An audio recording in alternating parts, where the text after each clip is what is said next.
Attorney, tapos na ang lease. Pwede ko bang baklasin yung pinatayo ko? Good question yan at madalas yan ang pinagmumulan ng away ng landlord at tenant pagkatapos ng upahan. Ganito lang yan. Step 1, check muna ang kontrata. Simple rule, kung ano ang nasa kontrata sundin. Kung nakalagay na lahat ng itinayo mapupunta sa may-ari ng lupa, sorry, hindi mo na pwedeng baklasin.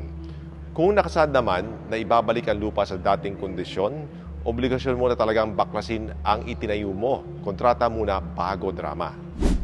Step 2, walang malinaw na kontrata? May sagot ang batas. Kapag tahimik ang kontrata, Civil Code Article 1678 ang papasok. Ganito ang rules. Unang option, landlord muna ang pipili. Gusto ba niyang i-keep ang building? Kung oo, kailangan kanyang bayaran ng 50% ng value ng itinayo mo. Ayaw magbayad ng landlord, diyan lang papasok ang karapatan mong baklasin ng building kahit may konting epekto sa lupa. Kung nag-offer ang landlord na bayaran ang 50%, hindi ka na pwedeng basta magbaklas. Step 3, hindi ka builder in good faith. Madaming nagkakamali dito. Ang tenant hindi builder in good faith. Bakit? Kasi alam mo naman mula umpisa na hindi sa'yo ang lupa at temporary lang ang paggamit mo. Kaya wag umasa sa full reimbursement. Ang applicable rule talaga, 50% lang under Article 1678.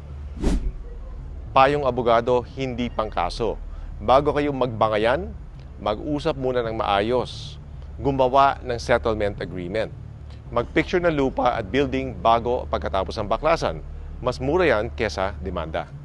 Kahit bago maksyon, lagi mo na pag-isipan. Ito si Attorney Tony Roman, handang magbigay ng free legal advice sa walang lokohan.